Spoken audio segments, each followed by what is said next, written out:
Shalom Bapak Ibu Saudara sekalian, haleluya, puji Tuhan.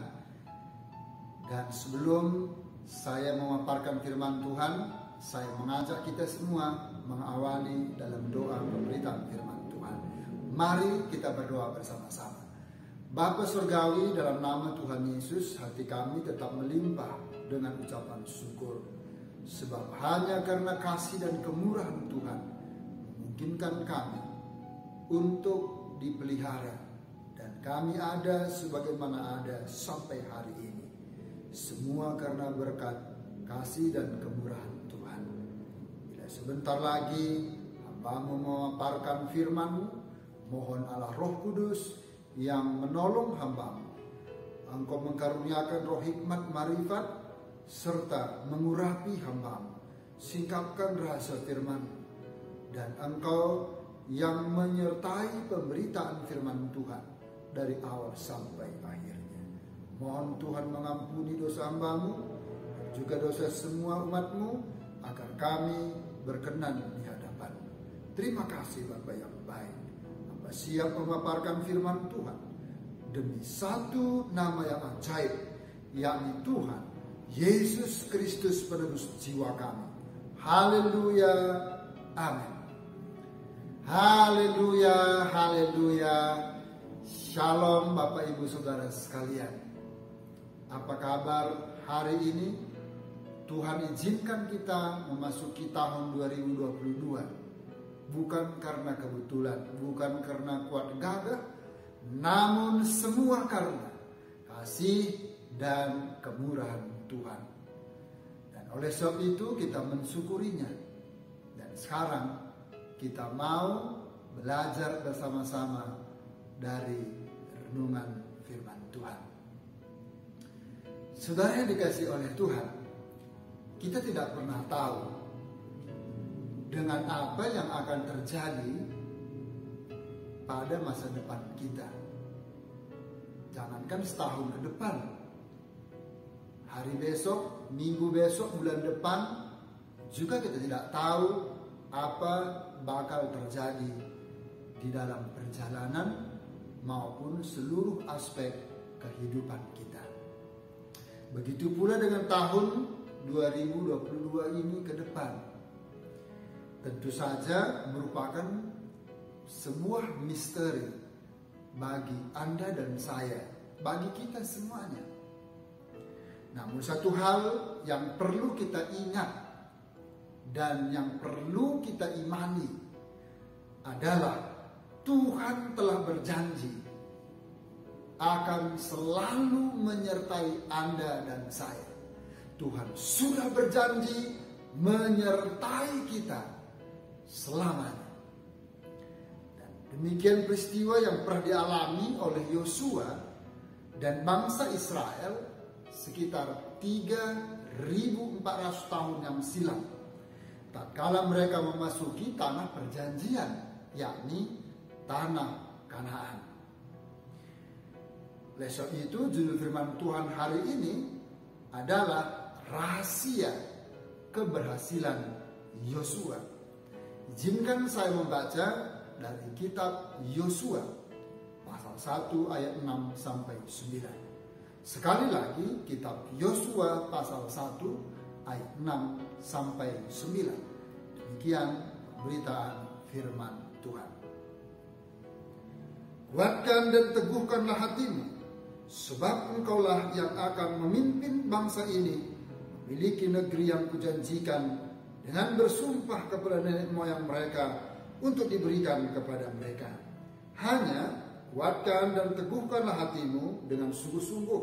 Bertindaklah hati-hati sesuai dengan seluruh hukum yang telah diperintahkan kepadamu oleh hamba-Ku Musa.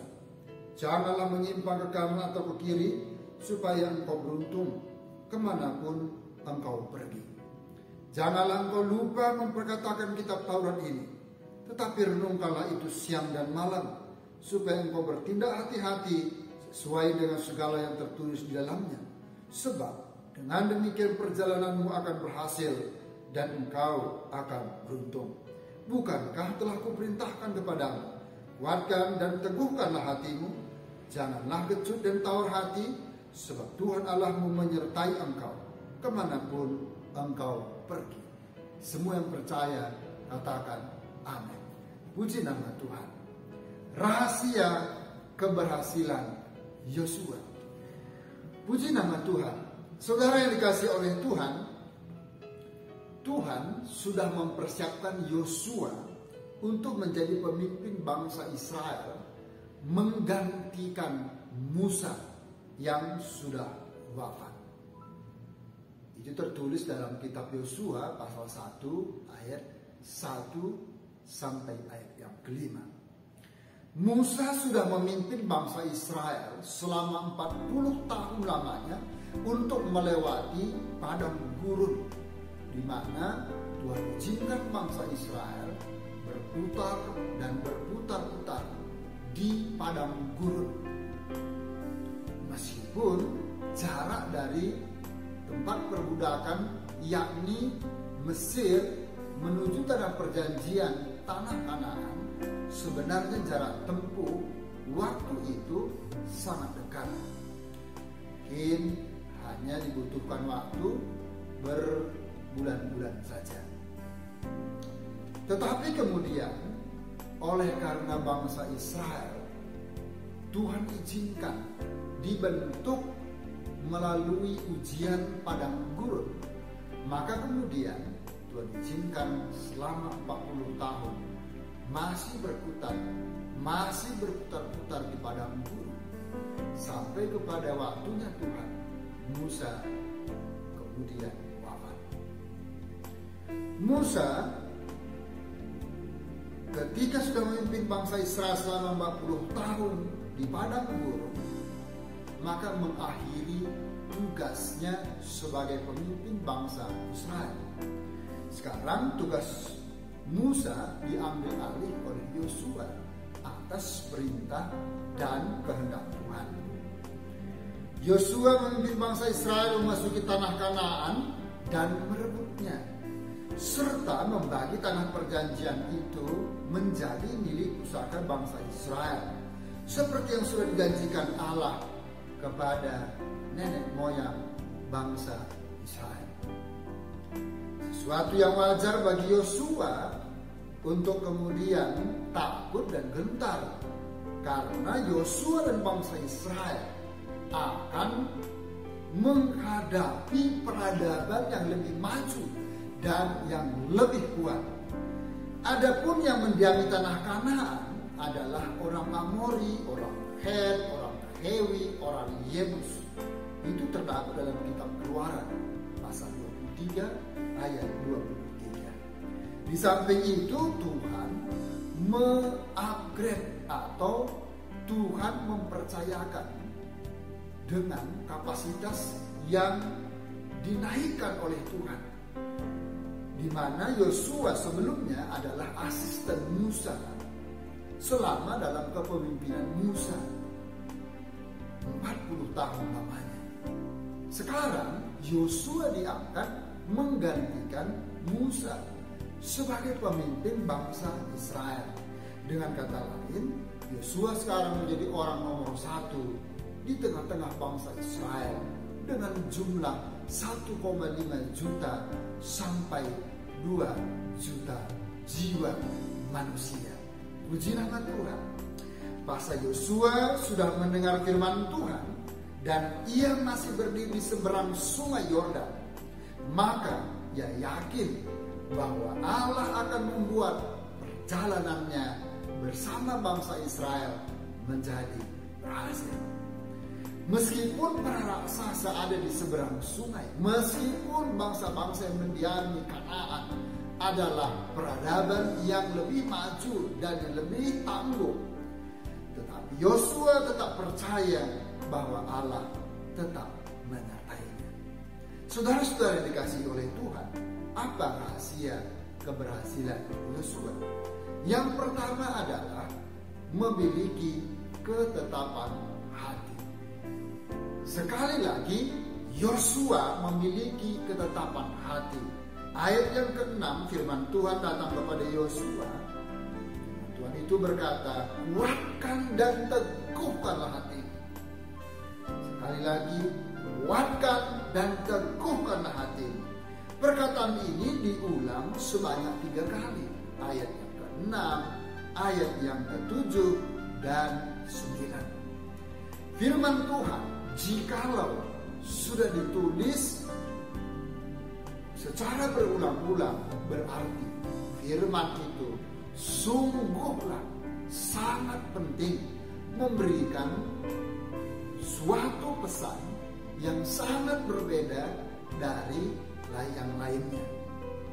Meskipun hanya 1 kali firman yang disampaikan, bukan berarti tidak penting. Semua firman Tuhan itu sangat penting. Namun jika sudah berulang-ulang firman itu, maka sungguh sangatlah penting. Maka kemudian apa makna kuatkan dan teguhkanlah hatimu, sampai Tuhan berulang-ulang menyampaikan kepada Yosua sekarang menjadi pemimpin bangsa Israel. Adapun makna kuatkan dan teguhkan hatimu adalah supaya Yosua tetap bersandar pada kekuatan Tuhan, bukan bersandar kepada kekuatan dari dirinya sendiri maupun kekuatan pasukan, yakni bangsa Israel. Kemudian makna selanjutnya supaya Yosua tetap memegang janji Tuhan, bahwa Tuhan itu tetap hadir bersama-sama dengan Yosua dan bangsa Israel, bahwa Tuhan memberikan tanah perjanjian itu menjadi milik pusaka dari bangsa Israel. Itu janji Tuhan yang harus senantiasa diklaim, dipegang, diingat, diimani, dan benar-benar harus terjadi.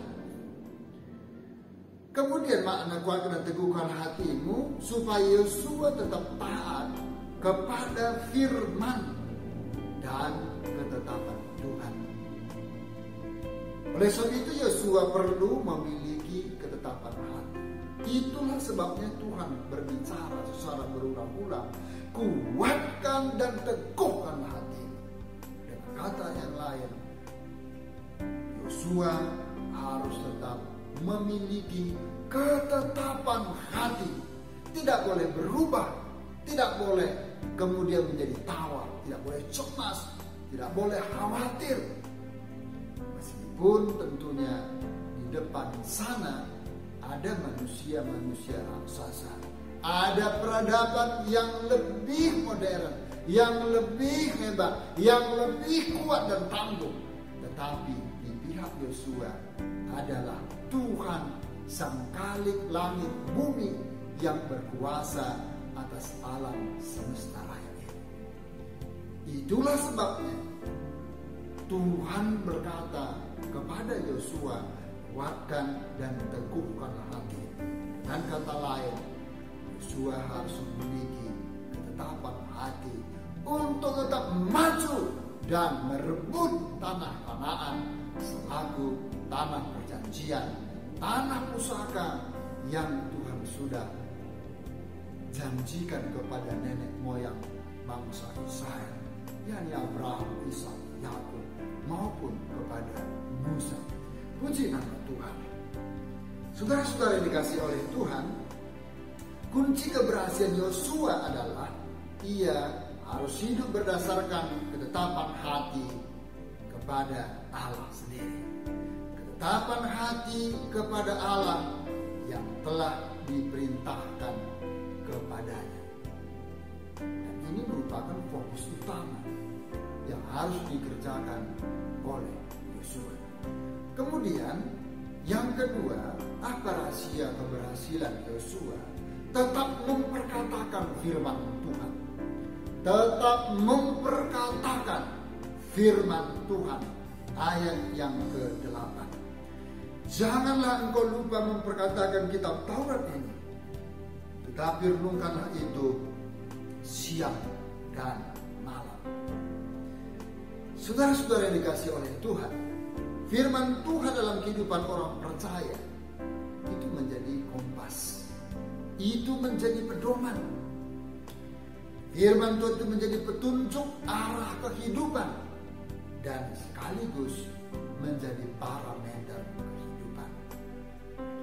Oleh sebab itu, betapa pentingnya firman Tuhan untuk senantiasa diperkatakan. Namun tidak hanya sekedar diperkatakan, tapi benar-benar bahwa firman Tuhan itu diimani, diyakini, dipercayai, lalu kemudian dipraktekkan dalam kehidupan nyata. Itulah sebabnya sebelum bangsa Israel ini memasuki tanah Kanaan, maka Tuhan sudah berbicara sebelumnya kepada nenek moyang bangsa Israel, pada Musa, agar supaya mereka terus memperkatakan firman Tuhan. Itu sebabnya kita Ulangan pasal 6 ayat ke-7, ayat firman Tuhan yang sangat terkenal. Haruslah engkau mengajarkannya berulang-ulang kepada anak-anakmu dan membicarakannya apabila engkau duduk di rumahmu, apabila engkau sedang dalam perjalanan, apabila engkau berbaring, dan apabila engkau bangun. Taurat Tuhan atau firman Tuhan itu menjadi konsumsi utama dari bangsa Israel selaku umat yang percaya kepada Tuhan Khalik langit bumi beserta isinya. Maka kemudian memperkatakan firman Tuhan ini adalah sesuatu yang harus hukumnya, dan bukan hanya pada satu generasi kemudian berhenti, tetapi dari generasi ke generasi firman Tuhan itu terus menerus untuk diperkatakan. Saudara-saudara dikasih oleh Tuhan, memperkatakan firman Tuhan secara ulang-ulang itu sangat penting, baik untuk diri sendiri maupun mengajarkannya atau memperkatakannya kepada orang lain. Mengapa? Karena firman Tuhan memiliki kuasa, memiliki otoritas penuh. Oleh sebab itu, maka firman Tuhan yang memiliki otoritas penuh dapat mentransformasi, dapat mengubahkan dari setiap bentuk, sifat maupun fungsi dalam kehidupan kita maupun dalam segala keadaan. Itulah sebabnya maka Tuhan Yesus tatkala dicobai oleh iblis, Yesus senantiasa memperkatakan firman Tuhan. Karena Yesus tahu bahwa ada kuasa perkataan, yakni kuasa firman Tuhan yang sanggup untuk mengubah dari yang tidak mungkin menjadi mungkin, mampu mentransformasi keadaan, mampu mengubahkan situasi dan keadaan.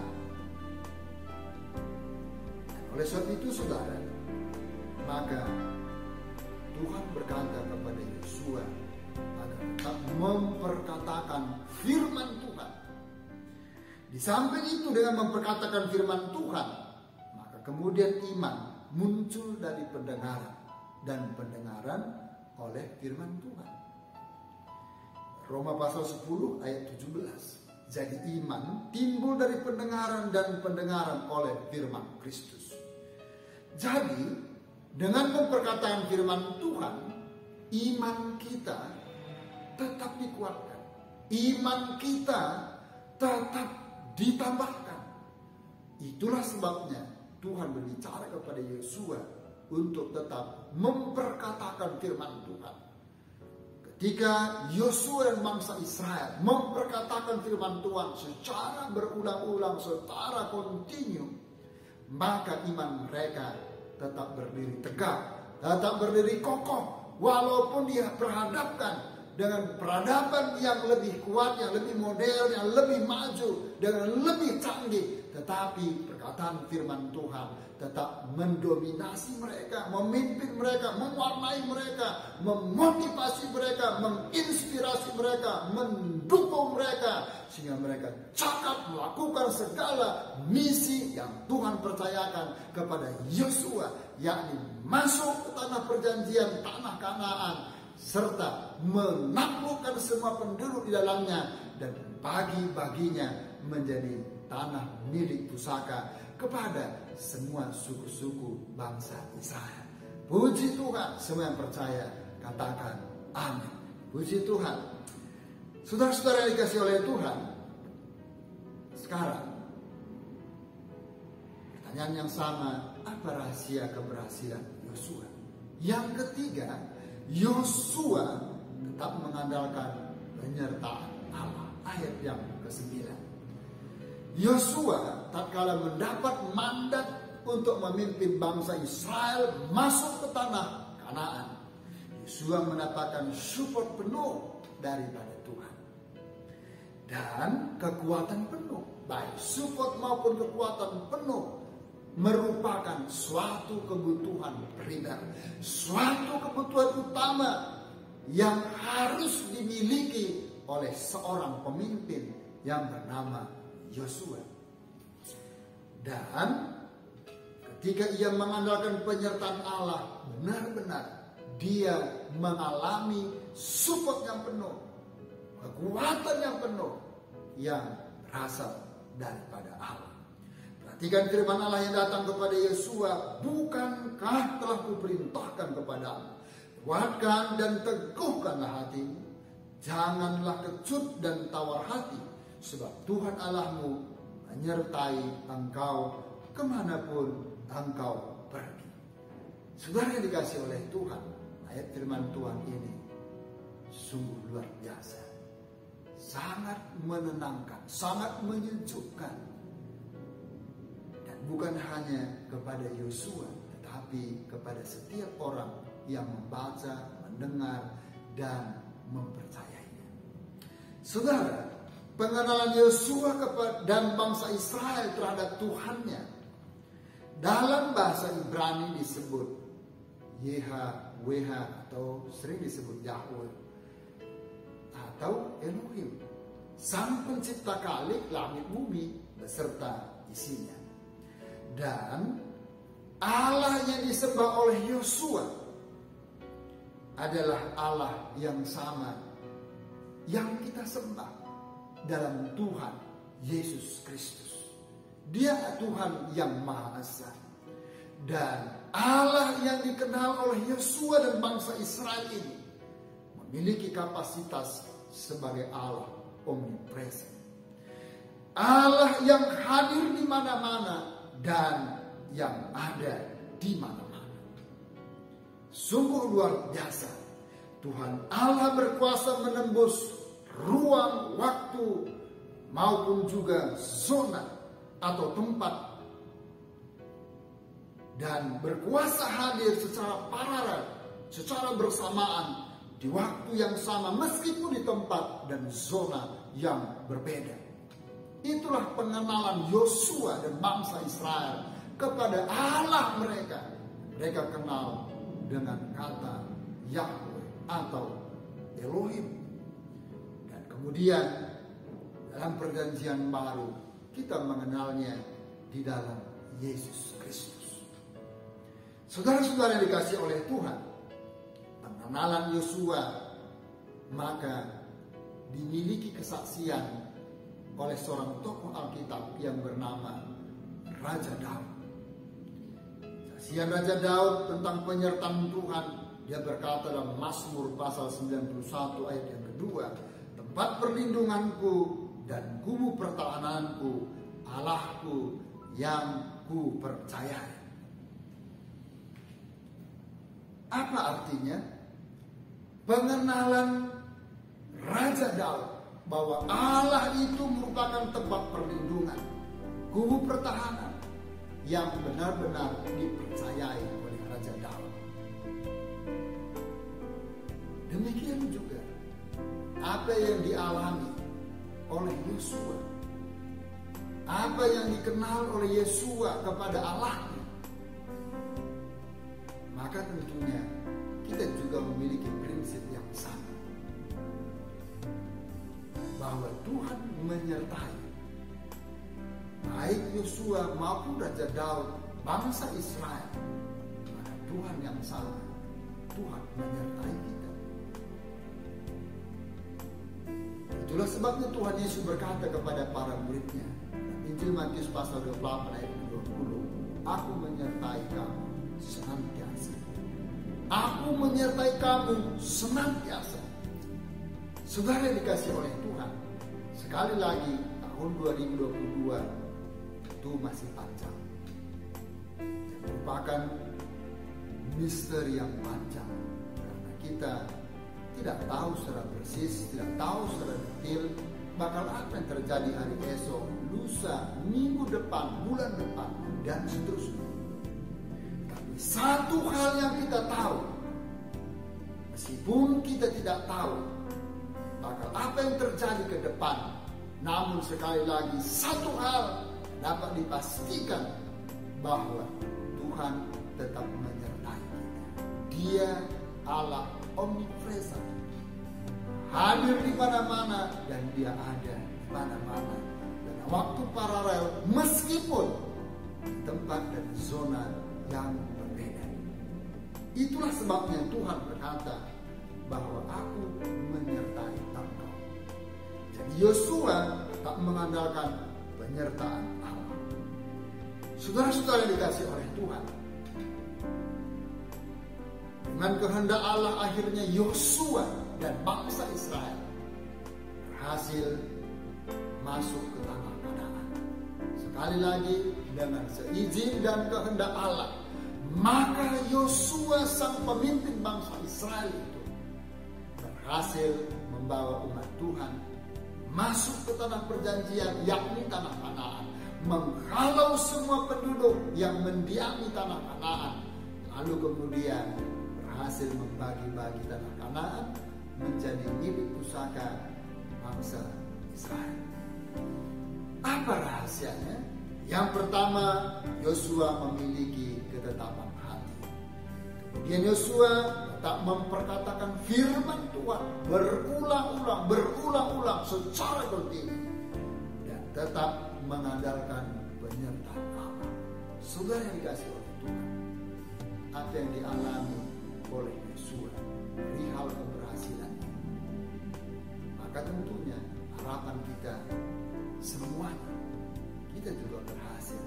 Bukan hanya menapaki tahun 2022 ke depan, tetapi Anda dan saya berhasil. Anda yang sedang studi berhasil dalam studinya. Anda yang tengah menyusun skripsi ataupun tesis, maka berhasil menyelesaikan dengan baik skripsi maupun tesisnya. Anda yang sedang bekerja berhasil dalam pekerjaannya. Anda yang dimampukan atau dipercaya melayani, maka Tuhan membuat berhasil dalam pelayanan Anda. Dan tentunya sama menjadi doa dan harapan kita semua. Dia kata bahwa apapun yang dikerjakan kedua tangan kita dan apa yang kita rancang dalam hati kita, apa yang kita doakan kepada Tuhan, harapan dan doa kita, biarlah Tuhan membuat semuanya berhasil. Tuhan Yesus memberkati kita, dan mari kita berdoa bersama-sama.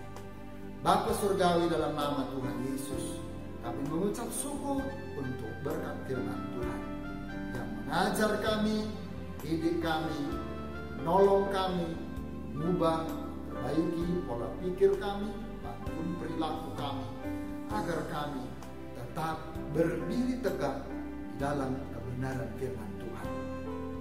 Roh Kudus terus berbicara, jelaskan dan menajamkan firman Tuhan dan meneguhkan dan memeteraikannya supaya menjadi rema, menjadi berkat bagi kami semua. Tolong kami Bapa, melalui Allah Roh Kudus, kiranya memampukan kami untuk berhasil menapaki tahun 2022 ke depan, bahkan berhasil dalam melakukan seluruh kapasitas, seluruh tanggung jawab apa yang Tuhan percayakan kepada kami semua. Terima kasih Tuhan. Roh Kudus, pakai kami Tuhan, supaya kami tetap menjadi pelaku-pelaku firman. Dalam nama Tuhan Yesus, kami mengucap syukur. Dan sekarang, saudara-saudara kami terkasih, mari kita menadahkan kedua tangan kita untuk menerima berkat anugerah dari Tuhan. Dengan imanmu terima dan bawalah pulang limpahan anugerah damai sejahtera dari Allah Bapa, cinta dan kasih sayang dari Yesus Kristus Tuhan yang penebus jiwa kita, serta persekutuan Allah Roh Kudus turun memenuhi, menyertai, hibur, memberkati, menyelamatkan kita semua. Hari ini, besok, sampai Maranatha, Tuhan Yesus datang untuk kedua kali. Dalam nama Tuhan Yesus, kami tamatkan ibadah kami dengan penuh ucapan syukur serta terima berkat Tuhan. Semua yang percaya katakan haleluya, amin. Tuhan Yesus memberkati. Shalom.